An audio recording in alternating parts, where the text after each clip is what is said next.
नमस्कार, स्वागत है आप सभी का। आप देख रहे हैं इकोनॉमी टुडे। मैं हूं अजय मिश्र। कारोबार जगत की तमाम खबरों पर रहती है हमारी नजर, लेकिन टॉप लाइन से पहले आपको बता दें कि प्रधानमंत्री आज हैं गुजरात में। गुजरात से देश को आज से फिर से कई सेक्टर्स में नई सौगातें मिलेंगी, लेकिन टेक्सटाइल सेक्टर के लिए आज का दिन बहुत ही इंपॉर्टेंट है, क्योंकि आज आधारशिला रखी जाने वाली है प्रधानमंत्री मित्र योजना की। उस पर हम खास फोकस करेंगे, लेकिन सबसे पहले टॉप लाइन्स।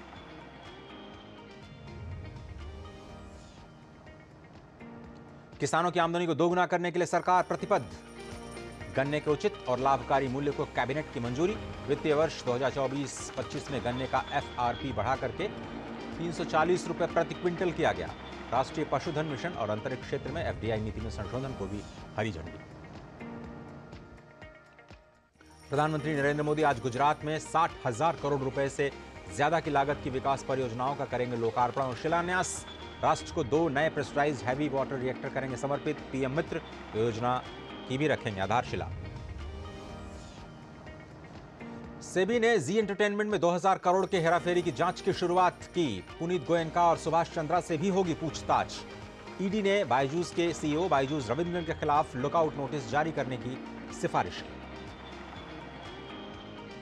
और सप्ताह के चौथे कारोबारी दिन आज गिरावट के साथ खुले भारतीय शेयर बाजार। कल हरे निशान के साथ बंद हुए थे सेंसेक्स और निफ्टी। ये कुछ टॉप लाइन्स आपकी स्क्रीन पर, जिन पर हम चर्चा करेंगे विशेष तौर पर इस खास प्रोग्राम में। लेकिन सबसे पहले निगाह डालते हैं आज के बाजारों पर और देखते हैं कैसे बाजारों की शुरुआत हुई है। और शुरुआत का जो ट्रेंड है वो हमें मिलता है एसजीएक्स निफ्टी से। आपको याद होगा पहले ये एसजीएक्स निफ्टी सिंगापुर पर ट्रेड होता था, लेकिन अब वो नाम चेंज हो गया है, इसलिए मैं अपने आप को करेक्ट करते हुए गिफ्ट निफ्टी की बात करूंगा। गिफ्ट निफ्टी क्योंकि अब गिफ्ट सिटी से यह ऑपरेट होता है। पहले एसजीएक्स निफ्टी सिंगापुर एक्सचेंज से ऑपरेट होता था। ये भी एक नई कहानी है। 90 अंक ऊपर 22,138 का स्तर आज शुरुआती कारोबार में दिखाई दिया गिफ्ट निफ्टी में। और शुरुआती संकेत के बाद आज सेंसेक्स में जो ओपनिंग हुई है वो नेगेटिव बायस के साथ 48 अंक नीचे 72,574 या 75 के स्तर पर कारोबार करता हुआ आज शुरुआती कारोबार में सेंसेक्स दिखाई दिया। निफ्टी 10 अंक नीचे कारोबार कर रहा था। सबसे थोड़ी देर पहले के आंकड़े हैं, इस वक्त देखें तो 175 अंक नीचे सेंसेक्स कारोबार कर रहा है और निफ्टी में 60 अंकों की गिरावट दर्ज की जा रही है। कल की गिरावट और भी गहराती जा रही है। कहां पर नुकसान और कहां पर फायदा, आपको बताते हैं। टॉप गेनर्स आज के, जिसमें Axis Bank, Eicher Motors, Apollo Hospitals, HCL Tech और टेक महिंद्रा शामिल हैं।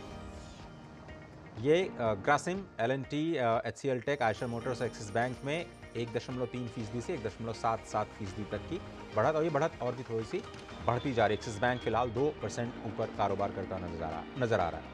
टॉप लूजर्स आज के निफ्टी 50 के वो आपको बता देते हैं। बीपीसीएल 1.6% नीचे।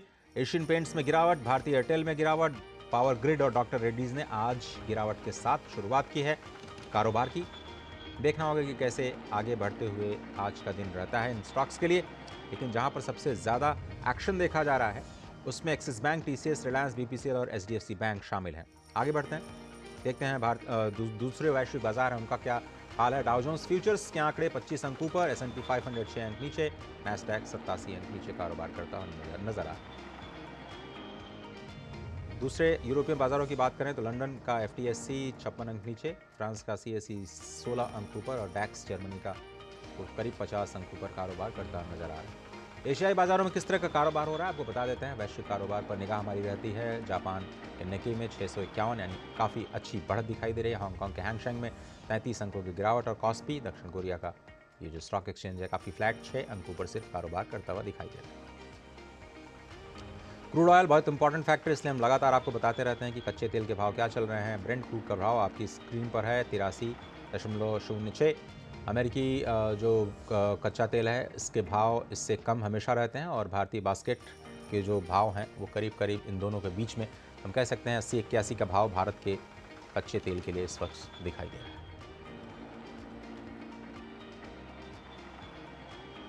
चलो तो ब्रेक लेते हैं। ब्रेक के उस पार हमारा आज का फोकस रहेगा टेक्सटाइल सेक्टर। साल, बरस और सदी नहीं, एक युग गुजर जाएगा।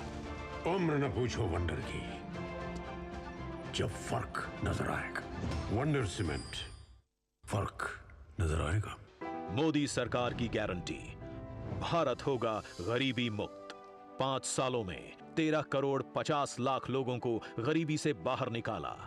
हमारा संकल्प विकसित भारत।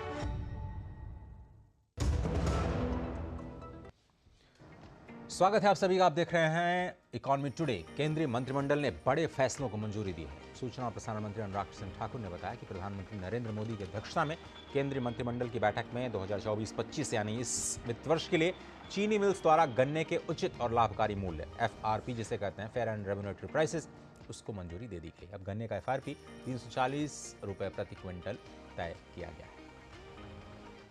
वर्ष 2024-25 के लिए 340 रुपए प्रति क्विंटल मूल्य निर्धारित किए जाने का निर्णय किया गया है। पिछले वर्ष यानी कि 2023-24 में FRP जो था, जो इसकी उचित मूल्य था, वो पिछले साल 315 रुपए था, जो बढ़कर इस साल 340 रुपए प्रति क्विंटल कर दिया गया है। ये 340 रुपए प्रति क्विंटल का मूल्य चीनी की लगभग 10.25% रिकवरी के रेट के लिए मिलेगा और प्रति 0.1% एक्स्ट्रा रिकवरी पर 3 रुपये 32 पैसे प्रति क्विंटल का अतिरिक्त प्रीमियम मिलेगा। अनुराग सिंह ठाकुर ने बताया कि केंद्रीय मंत्रिमंडल ने राष्ट्रीय पशुधन मिशन में भी आज एक बड़ा फैसला लिया है और कैबिनेट ने पशुधन मिशन को लेकर के क्या कुछ कहा है, आइए सुनते हैं। पशुधन एवं पोल्ट्री की प्रोडक्टिविटी में सुधार लाने के लिए तथा फॉडर और फीड की उपलब्धता को बढ़ाने के लिए नेशनल लाइवस्टॉक मिशन चलाया जा रहा है और इसके अंतर्गत ब्रीड इंप्रूवमेंट, नस्ल को सुधार करने के लिए ब्रीड मल्टीप्लिकेशन फॉर्म बनाने का काम हो रहा है। अच्छी क्वालिटी के फॉडर के सीड प्रोडक्शन और सर्टिफिकेशन संबंधी कार्य किए जा रहे हैं और इसके लिए एंटरप्रेन्योर्स के रूप में कोई व्यक्ति हो, इंडिविजुअल हो, सेल्फ हेल्प ग्रुप हो, फार्मर प्रोड्यूसर ऑर्गेनाइजेशन हो, फार्मर्स की कोऑपरेटिव ऑर्गेनाइजेशन हो, इन सबको 50% कैपिटल सब्सिडी इसका प्रावधान दिया गया है और जिसकी अधिकतम सीमा 50 लाख रुपए रखी गई है। इसके अतिरिक्त पशुधन का इंश्योरेंस और रिसर्च एंड डेवलपमेंट के कार्य भी किए जाते हैं। और केंद्रीय मंत्रिमंडल ने साल 2021-22 से 25-26 की अवधि के दौरान 1180 करोड़ रुपए की कुल लागत पर महिलाओं की सुरक्षा पर अम्ब्रेला योजना के कार्यान्वयन को जारी रखने के गृह मंत्रालय के प्रस्ताव को भी मंजूरी दी। महिला सशक्तिकरण एक बड़ा फोकस। इनिशिएटिव को कंसोलिडेट करते हुए एक umbrella scheme safety for women को वर्ष 2025-26 तक लागू करने का निर्णय लिया गया है, जिसमें 24/7 इमरजेंसी हेल्पलाइन नंबर 112 की व्यवस्था को स्केल अप किया जाएगा, यानी कि बढ़ा दिया जाएगा तथा कॉल वॉल्यूम्स की त्वरित गति से हैंडल किया जाएगा। और केंद्रीय मंत्रिमंडल के एक अहम फैसले में अंतरिक्ष क्षेत्र में FDI नीति में संशोधन को मंजूरी दे दी गई है। केंद्रीय मंत्री ने बताया कि FDI नीति में संशोधन प्रधानमंत्री मोदी द्वारा निर्धारित आत्मनिर्भर भारत के दृष्टिकोण को साकार करने के लिए किया गया है। Flood management and border area programme, ये हमारे water resources, river development, Ganga reservation Bharat सरकार के इस प्रोग्राम को 4100 करोड़ रुपए की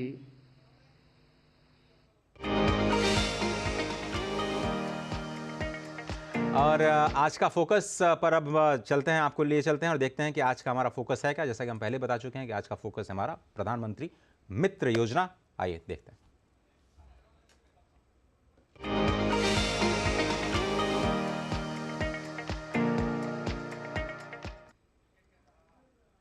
देश में टेक्सटाइल सेक्टर को आज एक बड़ी सौगात मिलने जा रही है। गुजरात के नवसारी में प्रधानमंत्री मोदी आज PM मित्र पार्क की आधारशिला रखेंगे।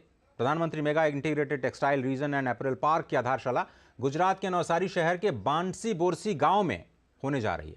सरकार ने 2027-28 तक 7 सालों की अवधि के लिए 4,445 करोड़ रुपए के खर्च के साथ ग्रीनफील्ड, ब्राउनफील्ड साइट्स में 7 PM mega integrated textile reason and apparel park को मंजूरी दे दी है। पीएम मित्र योजना के तहत 7 टेक्सटाइल पार्क पूरे देश में बनाए जाएंगे और इससे अप्रत्यक्ष और प्रत्यक्ष रूप से 21 लाख लोगों को रोजगार मिलेगा।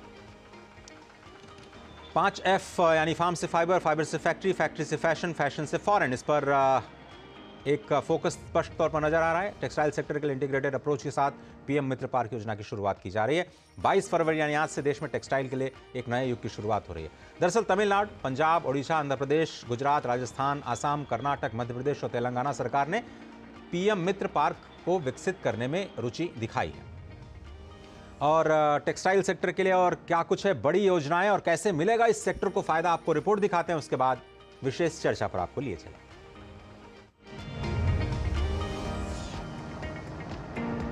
वैश्विक कपड़ा बाजार में भारत को मजबूती से स्थापित करने, बड़े निवेश आकर्षित करने और रोजगार सृजन को बढ़ावा देने के लिए पीएलआई योजना के अलावा पीएम मित्र पार्क की अब तक की प्रगति देखें तो केंद्रीय मंत्रिमंडल ने 7 पीएम मित्र पार्क की स्थापना के प्रस्ताव को मंजूरी दी।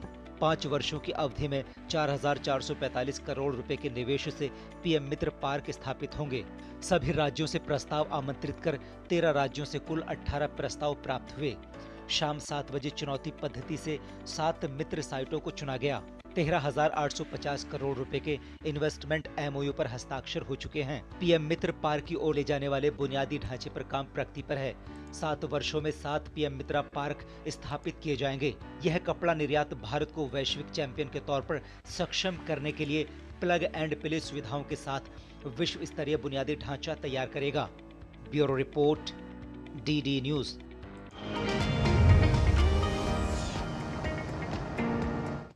इकोनॉमी टुडे में मेरे साथ जुड़ रहे हैं डॉक्टर सिद्धार्थ राजगोपाल, जो कि कार्यकारी निदेशक हैं the cotton textile export promotion council Texprocil, Mumbai से जुड़ रहे हैं। राजगोपाल जी, बहुत बहुत धन्यवाद। और आपको याद होगा हम एक बार और बात कर चुके हैं इस प्रोग्राम में, स्वागत है आपका। तो आज का दिन, इतने सालों से हम सुनते आ रहे थे, लेकिन आधारशिला आज देश को मिलने जा रही है। कैसे देख रहे हैं सर आज के दिन को? नहीं, ये एक बहुत बड़ा दिन है टेक्सटाइल सेक्टर के लिए, क्योंकि आपने जो बताया, ये पीएम मित्र पार्क जो है वो पहली बार एक इंटीग्रेटेड अप्रोच जो किसी से कहते हैं हमने टेक्सटाइल सेक्टर, जैसे आपको ज्ञान होगा कि टेक्सटाइल सेक्टर बिखरा हुआ है। कॉटन कहीं उगता है, उसका स्पिनिंग कहीं और होता है, और वीविंग कहीं होता है, प्रोसेसिंग होता है। तो एकजुट होकर एक जगह एक इंटीग्रेटेड अप्रोच मित्र पार्क में आएगा, वो एक स्केल बढ़ाएगा और इन्वेस्टमेंट के लिए भी बहुत अच्छा माना जाए। तो बहुत ही बड़ा दिन है, तो इसकी बात हम काफी दिनों से कर रहे हैं। जी। और आज ये बात शुरू हो रही है, तो बहुत अच्छी बात है ये।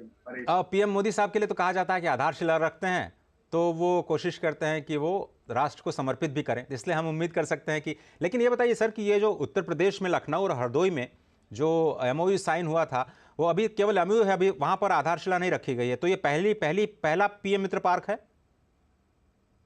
हाँ, नहीं, पीएम मित्र पार्क आज भी रखे हैं। अभी 7 जैसे आपने बताए हैं, सब में जो है इसके आने की उम्मीद है। अभी आज गुजरात की बात हो रही है, तो गुजरात नवसारी जो है, इसमें 2 चीजें हैं, ग्रीन फील्ड प्रोजेक्ट्स है और ब्राउन फील्ड है। हाँ। तो दोनों जो है एक तरह से एक अक्रॉस द कंट्री ये मित्र पार्क आ रहे, which is very good, because जहाँ क्लस्टर्स है, या तो टेक्सटाइल का ऑलरेडी एक वहाँ पे बैकग्राउंड है, या फिर वो नए सिरे से आने की उम्मीद है, जहाँ पे थोड़ा बहुत इकोसिस्टम बना हुआ है। जी। तो 2 चीजें हैं, एक तो इकोसिस्टम जहाँ बना हुआ है, हरदोई वगैरह में भी आपको मिलेगा, और नवसारी में भी काफी इंडस्ट्रीज लगी हुई है। तो जहाँ इंडस्ट्रीज ऑलरेडी है, उनको स्केल देने की बात है, और जहाँ नहीं है, वहाँ का जो लोकल इकोनॉमी है, उसके तहत देखते मद्देनजर रखते हुए वो वहाँ इन्वेस्टमेंट कर रहे हैं। तो वहाँ कनेक्टिविटी देखते हैं, वहाँ पे किस तरह का रॉ मटेरियल अवेलेबल है, क्या उसका एक तरह से इकोसिस्टम है, उन सबका इवैल्यूएशन हो रहा है।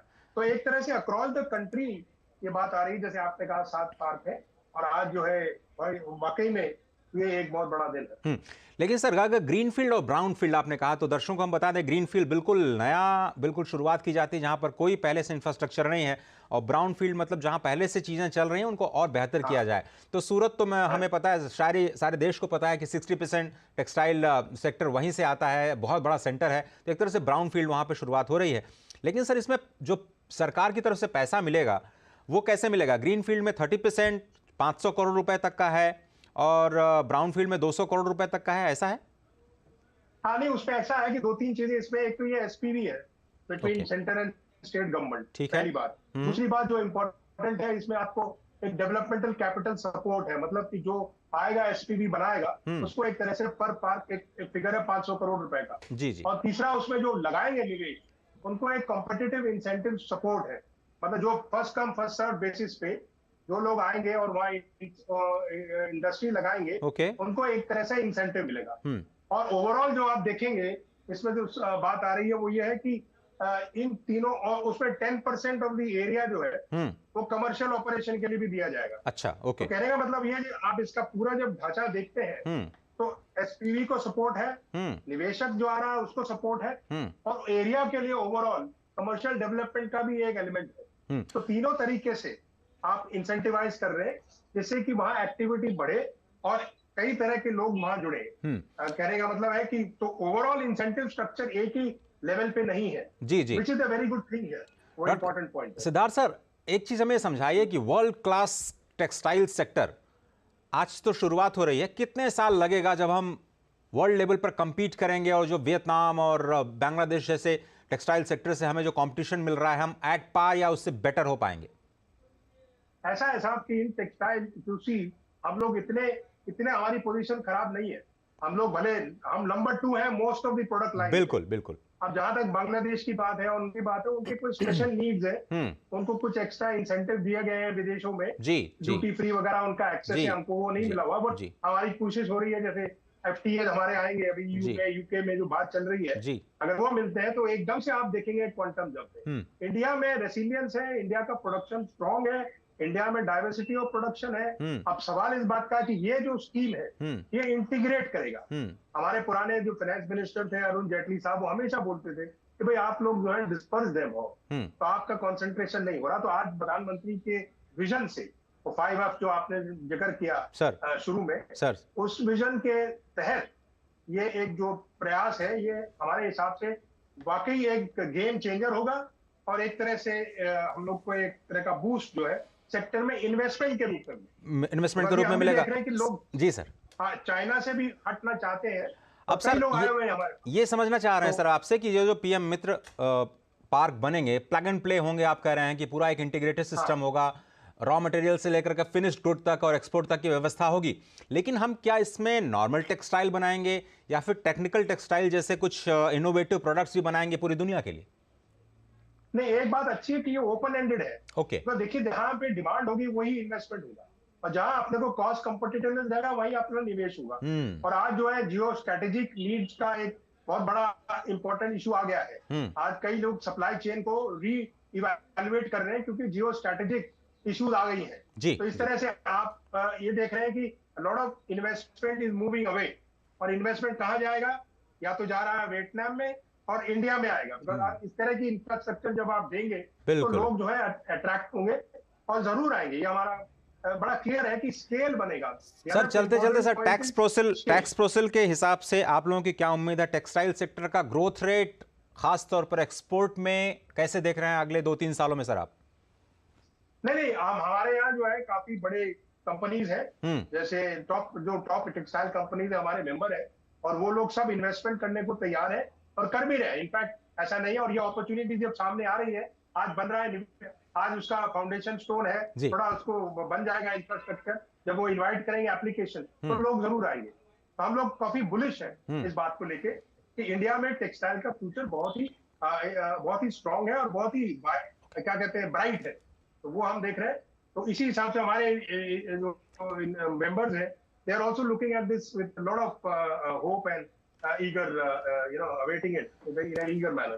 डॉक्टर सिद्धार्थ राजगोपाल, बहुत धन्यवाद। और एक बार आपकी हिंदी की तारीफ में करना चाहता हूं, और मुझे बड़ा अच्छा लगता है जब आपसे बात करता हूं। बहुत बहुत शुक्रिया इकोनॉमी टुडे में वक्त निकालने के लिए। एक छोटा सा ब्रेक लेते हैं, ब्रेक के उस पार कुछ और खबरें आप देखते रहिए इकोनॉमी टुडे। साल बरस और सदी नहीं, एक युग गुजर जाएगा, उम्र न पूछो वंडर की, जब फर्क नजर आएगा। वंडर सीमेंट, फर्क नजर आएगा। यारो, शादी तो मैं प्रीति से ही करूंगा। कॉलेज टॉप करके अच्छी सी नौकरी लूंगा, झट से प्रीति को प्रपोज कर दूंगा, और फैमिली हॉलिडे स्पेन में। वाह यार, मैं तेरी प्लानिंग का बड़ा फैन। तू आज ही SBI में अपना सेविंग्स अकाउंट ओपन कर ले और अपने स्पेन हॉलिडे की सेविंग शुरू कर दे। SBI सेविंग्स अकाउंट के साथ पाइए सेफ, सिक्योर, कन्वीनियंट बैंकिंग और ग्रेट कस्टमर सर्विस। SBI, देश का फैन। मार्केट में तो बहुत सारे टैक्स सेविंग इन्वेस्टमेंट्स हैं, लेकिन मेरी नजर में NPS से बढ़िया और कुछ नहीं। प्रेजेंटली जो मेरा बैंक अकाउंट है, उसी की नेट बैंकिंग ऐप के थ्रू मैंने अपना NPS ओपन किया। अब NPS की ऐप के थ्रू मेरी इन्वेस्टमेंट कितनी है, कितने रिटर्न्स मिल रहे हैं, बहुत इजीली ट्रैक हो जाता है। अब तो इसमें सिस्टमैटिक लमसम विड्रॉल का ऑप्शन भी आ गया है, व्हिच इज ग्रेट। अपने बेहतर कल को सुनिश्चित करने के लिए NPS जरूरी है। और अब नजर डालते हैं कारोबार जगत से जुड़ी कुछ और अहम खबरों पर फटाफट अंदाज में। भारत विश्व व्यापार संगठन की होने वाली बैठक में ई-कॉमर्स मामले में सीमा शुल्क पर रोक को आगे जारी रखने के पक्ष में नहीं। WTO की बैठक इस महीने अबू धाबी में होने वाली है। ऑनलाइन ऐप के माध्यम से अनाधिकृत ऋण के प्रसार को रोकने के लिए सरकार ने वित्तीय क्षेत्र के नियामकों से उपाय करने को कहा। वित्त मंत्री निर्मला सीतारमण ने भारतीय रिजर्व बैंक समेत वित्तीय क्षेत्र के नियामकों से कहा कि ऐप के जरिए गलत तरीके से दिए जा रहे ऋणों का प्रसार रोकने के लिए अतिरिक्त कदम उठाए जाएं।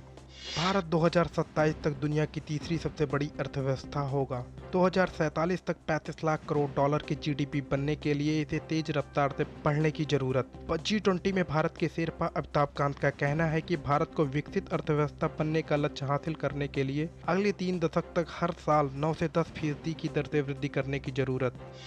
भारत का कृत्रिम मेधा बाजार हर साल 25 से 35% की दर से आगे बढ़ रहा। नैसकॉम की रिपोर्ट के अनुसार यह वृद्धि उद्यम प्रौद्योगिकी खर्च में इजाफा, देश के बढ़ते AI प्रतिभा आधार और AI निवेश में बढ़ोतरी सहित कई कारकों से प्रेरित। केंद्रीय वाणिज्य मंत्री पीयूष गोयल ने नई दिल्ली में भारतीय उद्योग परिसंघ के भारत यूरोप व्यापार और सततता सम्मेलन को संबोधित करते हुए कहा, भारत का जनसांख्यिकी लाभांश यूरोपीय देशों के साथ आर्थिक साझेदारी को देगा बढ़ावा। डिजी यात्रा एप्लीकेशन इंस्टॉल कर हवाई यात्रा करने वाले यात्रियों की संख्या में लगातार हो रहा है इजाफा। नागरिक विमानन मंत्रालय ने एक रिपोर्ट में साझा करते हुए कहा, 1 जनवरी तक डिजी यात्रा ऐप का उपयोग करने वाले यात्रियों की संख्या 38 लाख थी। इस वर्ष 10 फरवरी तक यह संख्या बढ़कर 45.8 लाख के पार हो गई। इकोनॉमी टुडे के आज के इस अंक में सिर्फ इतना ही। पूरी टीम को दीजिए इजाजत। नमस्कार।